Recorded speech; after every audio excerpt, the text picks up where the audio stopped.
Y equals 1/2 x minus 1. So without the calculator, I can make x 0, so I can cover that up. And what does y equal?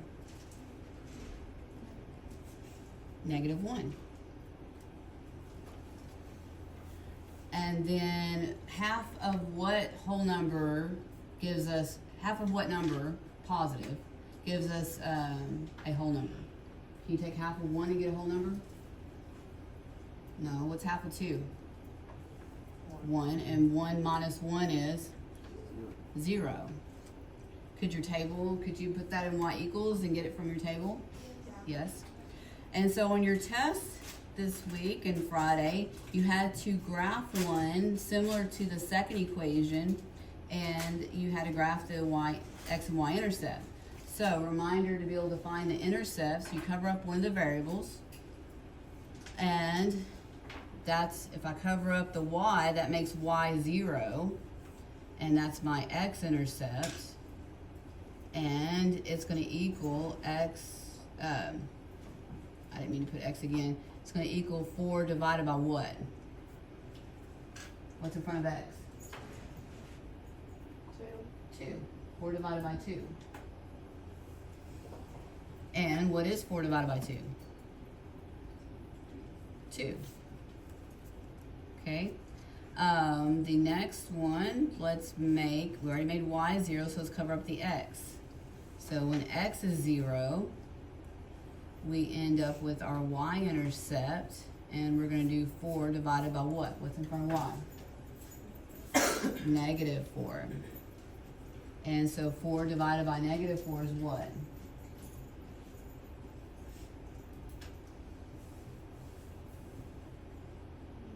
-1. Okay, so tell me about those tables.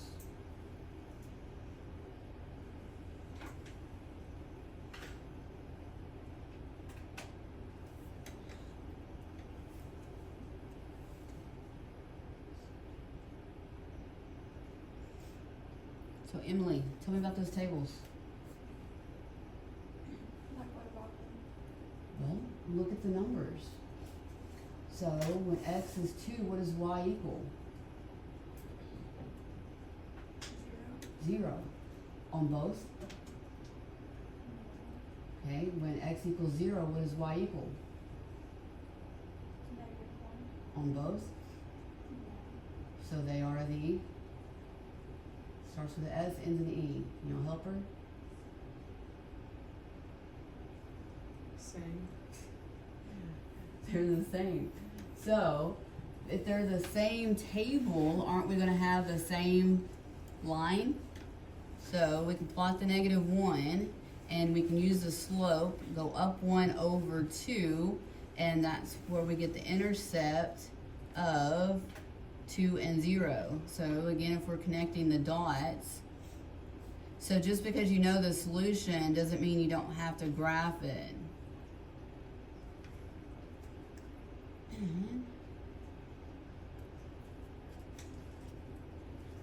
So if they're the same lines, how often do you think they're going to intersect? Once, none, or all the time? David? Once, none, or all the time? If they're the same lines.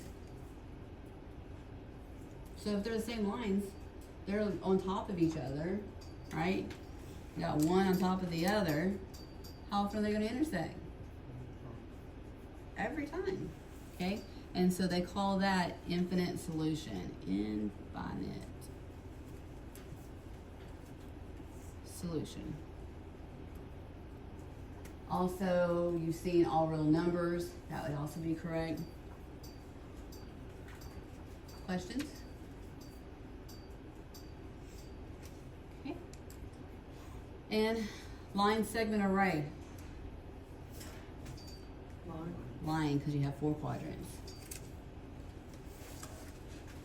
Okay, number 3. Number 3, they were nice enough to give us the equations. They're not always going to be nice.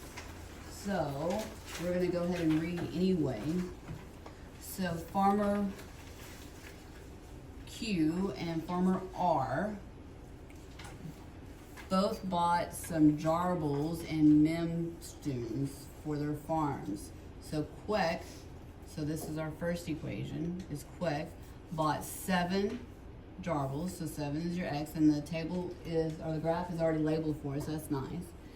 And 7 and 4 menstruums for $76. And then the second equation is our R person. He bought 5 the J's and 1 of the M's, so 5X plus 1Y for $45. So it's equals to, and so it's not at most or at least, so we have just lines. So let's find our intercepts, because they're in standard form, correct?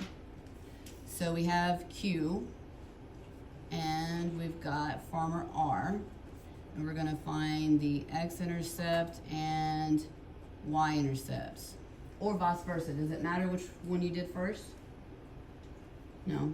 Since I wrote X-intercept, I need to cover up what? X or Y? Y, because if you need an X value, you can't cover up the X value. Does that make sense? Okay, so we're gonna cover up the Y's. And for Q, I'm gonna do 76 over what? What are we gonna divide by? What's in front of X? 7. And then for R, I'm gonna do 45 divided by what? 5. Okay, and there's no negative numbers. And before I get my handy dandy calculator out, I'm gonna go ahead and I'm gonna cover up the X. So my Y-intercept is gonna be 76 over what? 4. And then 45 divided by what? 1. That one's easy. That equals 45. What's 45 divided by 5? 9. Okay. And let's get out our handy dandy calculator and figure out the other one. And notice at the end, we are provide coordinates accurate to the nearest whole number.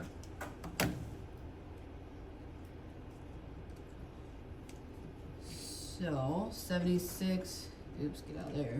76 divided by 7 is approximately what? 11, or I like 10.9, but does it matter? Nah. 76 divided by 4. But if 11 was where we could graph 11, then we wouldn't want it to be exactly on 11, but 11 is not. 76 divided by 4 is a whole number, it's 19. Okay, so segment or array? Segment, because we're going down. We have to graph the X and Y intercept. So change it to a segment. How many lines are we going to have? 2. Okay, so I'm going to start with Queck.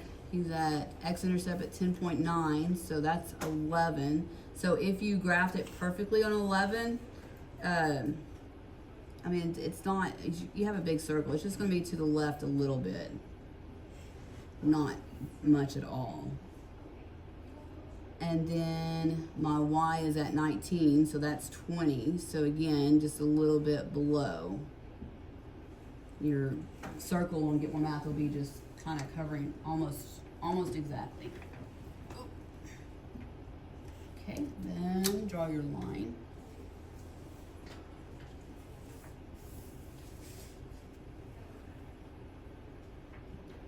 And the next one, my Y-intercept's what?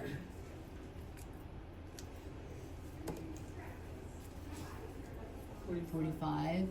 So that one is going to be a bullseye. They will get you on that one because it's going to be exactly 45. So, and the same for the 9. The 9 is going to be exactly between 8 and 10.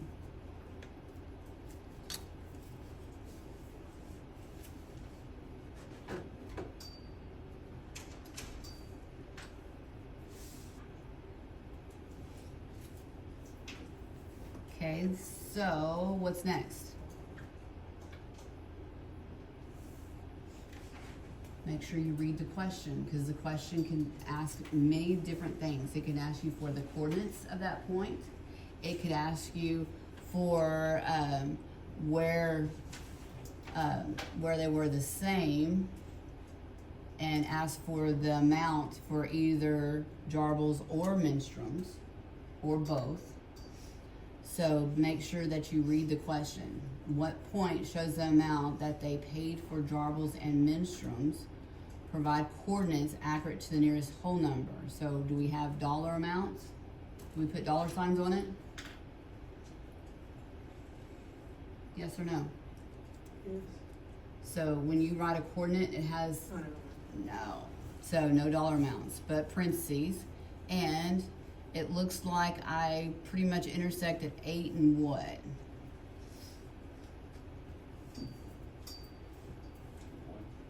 So right there, what's in between 0 and 10? 5. And not an 8, sorry. 9. 9 and 5. 9 and 5. No, I was right. Goodness gracious. I was looking at that point. 8 and 5. I was right the first time.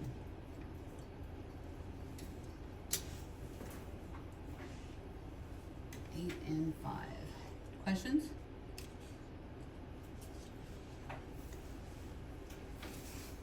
Okay. Number 4. Let me give y'all a minute, and I want you to write your two equations.